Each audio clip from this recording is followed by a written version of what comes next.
Salumu Yanga, mambo vipi? Mbona ndio pole sana ndugu yangu. Hebu niletee salamu kwanza. Salumu Yanga, uko vizuri? Naam. Niko vizuri 100 chini ya 100 plus. Leo umechangamka sana Salumu. Sana, zaidi ya sana. Zaidi ya sana, mshukuru Mwenyezi Mungu. Siku ya leo kwenda kusubiria mwaka mpya. Lazima niwe na furaha kubwa. Ninachomuomba Mwenyezi Mungu anipe afya, pamoja na nyinyi apeni afya, tuweze kufikia mwaka mpya vizuri, kuweza kuamkia 26. Au sio bwana? Tuombe dua, Mungu atusaidie katika hilo. Na wanangu wote wa Kilombero Sugar, natakia kila laheri na katika mwaka mpya. Niambie mzee baba. Sawa. Na kwenye michezo napo kumenoga. Huenda hilo bashasha nalo pia limesababishwa na Stars kufuzu. Kufuzu katika hatua inayofuata kwenye michuano ya AFCON. Kwanza tuanzie hapo. Uliamini kwamba Stars itafuzu kwenye michuano hii kwenda kwenye hatua inayofuata ambayo ni kihistoria kwa Tanzania? Kwanza nikukumbushe mwandishi.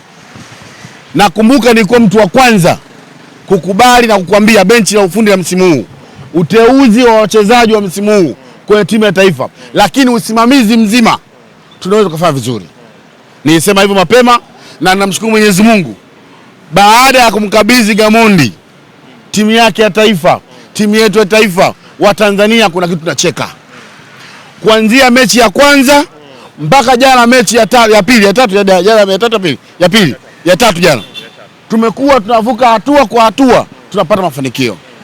Kitendo cha kufungwa na Nigeria goli 2-1, kwamba wewe ukaweza kupata goli moja mbele ya Nigeria.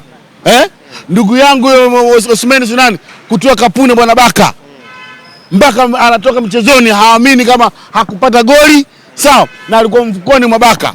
Kitendo cha kusimamia nafasi kwa nafasi mechi ya Nigeria kupata goli moja, kwangu niliona sehemu ya kwanza kupiga hatua. Lakini tukasema labda mechi ya pili tumeotea, labda hii tumebeti, ngoja mechi ya pili. Mechi ya pili yakuja, tunacheza na nani? Na Uganda. Jirani zetu, ndugu zetu. Matokeo uliyaona. Sawa bwana. Lakini kuna mechi ya tatu. Tukasema hawa Waarabu asili yake mpira ni mbio, tunaweza. Tukasema kwa mfumo wa Gamondi, kwa aina ya mechi waliweka pale, mimi na tunakwenda kucheza mpira mzuri, hata kama tutafungwa. Sio ile mafungo goli 3, 4, 5, 6 kama wengine wafungwa au wengine walivyodhani. Hapana. Kitendo cha kutoka naye sare goli 1-1, tena yeye kwa njia ya penalty, si kwa njia ya movement. Pale na kupata nafasi kujua kwamba hata wao wanafungika. Kwa maana mpira umekuwa mpira sasa hivi uko eneo la wazi. Tunaposema eneo la wazi kila mtu anauona. Leo hii wale wa Tunisia ile kupiga shot on target hakuna. Wamepiga off target moja unagonga mwamba, baada ya hapo uliona wapi? Kwani tulikuwa vizuri, tumejipanga vizuri, kwamba tukasema mashindano ni makubwa, lazima tukatende haki.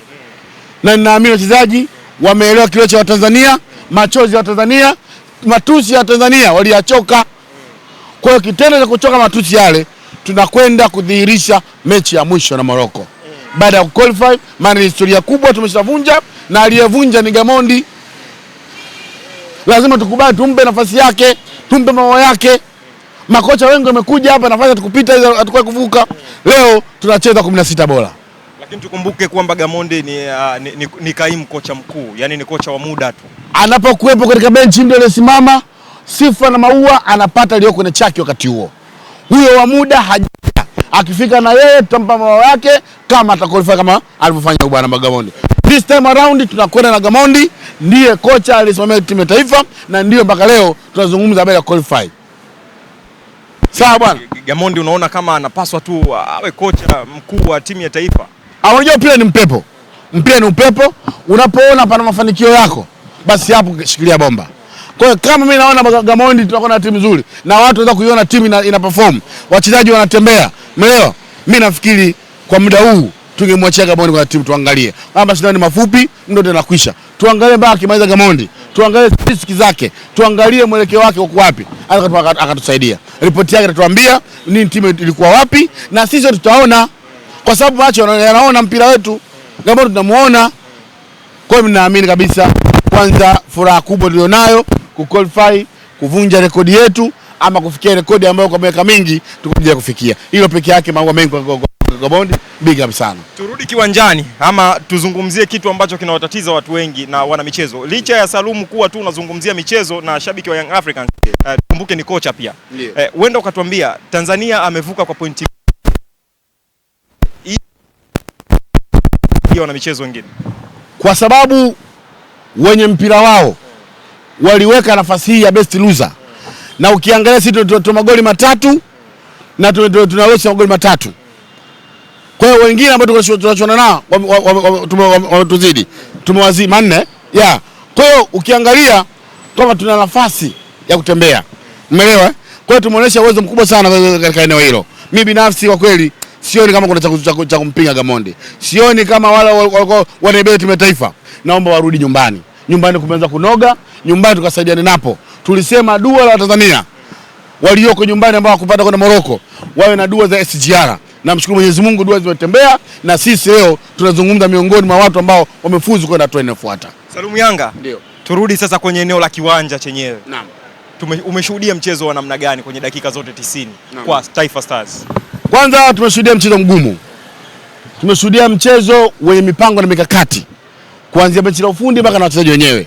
Dhamira ya wachezaji kama tunakwenda kutetea jasho la Tanzania ilionekana. Mchezo ulikuwa nidhamu nzuri, kila mtu alijua nafasi yake kucheza. Wako nalalamika na Samata sio kucheza vizuri, lakini Samata anacheza dakika ngapi?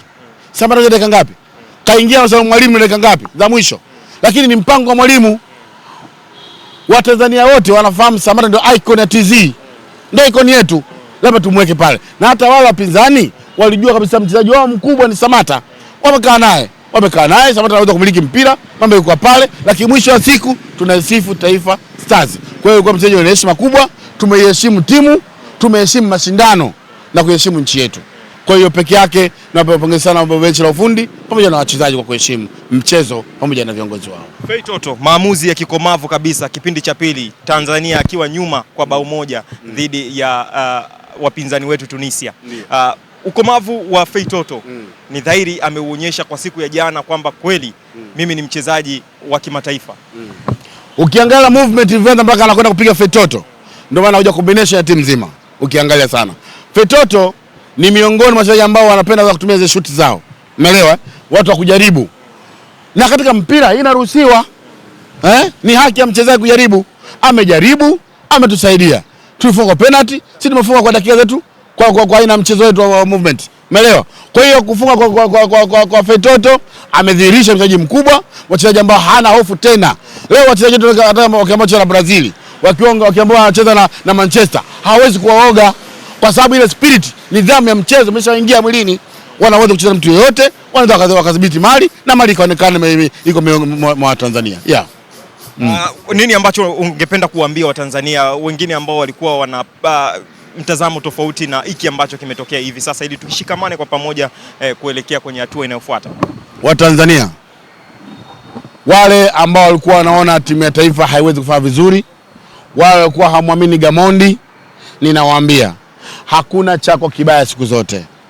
Hakuna chako kibaya siku zote. Labda turudi, tuwape support wenzetu ambao huko wanapigana kwa bendera ya nchi yetu. Hawapigani kwa faida zao. Wanapigana kwa Watanzania ambao tubaki kwa nyumbani. Kwa hiyo tuendelee kuombea dua, tushikamane. Tushikamane. Hakuna kibaya chako. Tukaipende timu yetu, tukaipende nchi yetu, maana chako ni chako, hakuna cha kumsifia. Naipenda Tanzania Stars, naipenda taifa langu. Niko mzalendo zaidi.